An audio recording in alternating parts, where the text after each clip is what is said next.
ఈరోజు మన వీడియోలో ఎస్ఎస్సి స్టూడెంట్స్కి నామినల్ రూల్ సంబంధించి లేటెస్ట్ అప్డేట్. దానిలో భాగంగా మనం ఎస్ఎస్సి స్టూడెంట్స్ వచ్చిన పేరు అలాగే రిలీజియన్ ఇవన్నీ కూడా కరెక్షన్స్ ఏ విధంగా చేయాలో పూర్తి వివరంగా చెప్తాను నేను. దానికి గాను మనం ముందుగా స్కూల్ లాగిన్లో చేసేవి కొన్ని ఉన్నాయి, అలాగే డిఓ గారి లాగిన్లో చేసేవి కొన్ని ఉన్నాయి. అయితే ఇవన్నీ కూడా మనం ఎలా చేసుకోవాలి, డిఓ గారికి ఏమి ఇవ్వాలి అనేది తెలియక చాలామంది ఇప్పటికీ కూడా అనేక మిస్టేక్స్ తోటి చాలా ఇబ్బంది పడుతున్నారు. దాన్ని తొలగించడం కోసం నేను పూర్తిగా వివరంగా చెప్తాను. నేను ఇక్కడ చూసినట్టయితే మనకి స్క్రీన్ మీద corrections to be done in DO office login చూసినట్టయితే name, signature, date of birth, gender, Aadhaar details మనం డిఓ గారి లాగిన్లో కరెక్ట్ చేయొచ్చు. ఇక స్కూల్ లాగిన్లో ఏం చేయొచ్చు అంటే father name, mother name, social category, CWSN status, signature, photograph. ఇక మనకి ఏం కావాలి అంటే S03 ఫామ్, అలాగే Aadhaar card copy, school records proof ఉంటే ఏదైనా అవసరం ఉంటే కనుక వీటితోటి మనం పూర్తిగా కరెక్షన్స్ చేసుకోవచ్చు. అయితే డిఓ గారు లాగిన్లోకి చేయాలి అంటే S03 ఫామ్ సబ్మిట్ చేసి మీరు దగ్గరుండి కరెక్షన్ చేయించుకున్నట్టయితే వెంటనే మీకు రిఫ్లెక్ట్ అవుతుంది.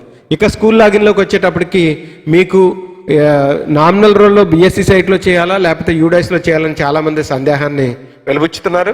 అది ఎలా చేయాలో నేను పూర్తిగా మీకు వివరంగా చూపిస్తాను. నేను చూపించిన తర్వాత మీరు ఇవి ఏ విధంగా చేయాలో మనం ఇప్పుడు ఒక స్కూల్ లాగిన్లో చేసి చూద్దాం. మీ యొక్క యూజర్ ఐడి పాస్వర్డ్ ఇచ్చి లాగిన్ అవ్వండి. మీ యొక్క యూజర్ ఐడి పాస్వర్డ్ ఇచ్చి లాగిన్ అవ్వండి. లాగిన్ అయిన తర్వాత మీ యొక్క ఎస్ఎస్సిపై క్లిక్ చేసినట్టయితే మీ స్కూల్లో ఉండే పిల్లలందరూ కూడా కనిపిస్తారు.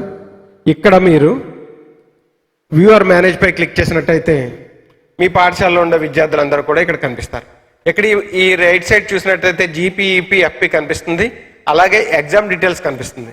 గతంలో ఈ ఎగ్జామ్ డీటెయిల్స్లో మనకి ఫైనలైజ్డ్ అని కింద కరెక్షన్ అని ఉండేది. ఈ కరెక్షన్ పై క్లిక్ చేసినట్టయితే ఇక్కడ మనకి డీటెయిల్స్ అన్నీ కనిపించేవి, పేరు, సిగ్నేచర్ కూడా మనకు కనిపించేది.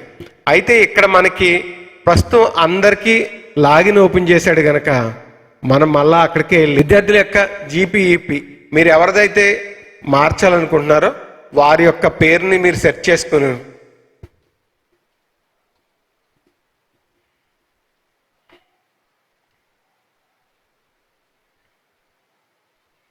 జీపీపై క్లిక్ చేసినట్టయితే మీకు ఇక్కడ కనిపిస్తాయి.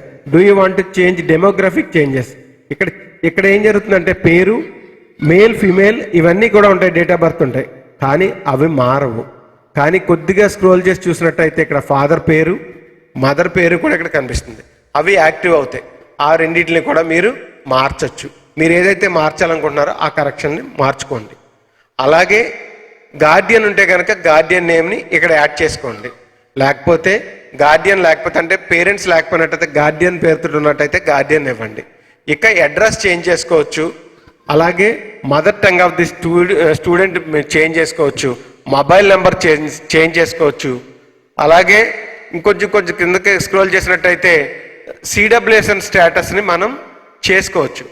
ఈ విధంగా సిడబ్ల్యూఎస్ఎన్ స్టేటస్ని మనం చేంజ్ చేసుకున్న తర్వాత దాని యొక్క సర్టిఫికేట్ అడుగుతుంది. సర్టిఫికేట్ని అప్లోడ్ చేసి సబ్మిట్ చేసినట్టయితే, సేవ్ చేసినట్టయితే మీకు సేవ్ అవుతుంది. అయితే స్కూల్ ఈజ్ ఆల్రెడీ సర్టిఫైడ్ అంటుంది, దీనికి కన్ఫర్మ్ చేయండి. కన్ఫర్మ్ చేసిన తర్వాత మీరు నెక్స్ట్ పై క్లిక్ చేసినట్టయితే ఆ జీపీఈపీఎఫ్పి అంతా కూడా అవుతుంది. అయిన తర్వాత మీరు ఏదైతే విద్యార్థి యొక్క పేరు అవన్నీ కరెక్ట్ చేశారో ఆ విద్యార్థి యొక్క ఎగ్జామ్ డీటెయిల్స్లో చూసినట్టయితే మీకు ఇక్కడ పూర్తిగా రిఫ్లెక్ట్ అవుతుంది. అయితే మీకు ఫోటోగ్రాఫ్ మరియు సిగ్నేచర్ మార్చుకోవాలంటే కరెక్షన్ పైన ఇచ్చి కిందకి స్క్రోల్ చేసినట్టయితే సిగ్నేచర్ అలాగే ఫోటోగ్రాఫ్ కనిపిస్తుంది. దానికి ఇక్కడ ఎడిట్ ఫోటోపై క్లిక్ చేసి ఫోటో మార్చుకోండి.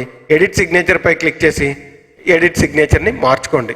ఇక ముఖ్యంగా చెప్పేది ఏంటంటే ఇవి కాకుండా మీకు ఏదైనా కరెక్షన్స్ ఉన్నట్టయితే ఈ కరెక్షన్స్ కోసం మీరు డిఓ ఆఫీస్లోని ఐటీ సెల్ని సంప్రదించండి. వారికి S03 ఫామ్ ఇచ్చి దగ్గరుండి చేయించుకోండి. ఈ వీడియో నచ్చితే లైక్ చేయండి, షేర్ చేయండి, సబ్స్క్రైబ్ చేయండి. Thank you.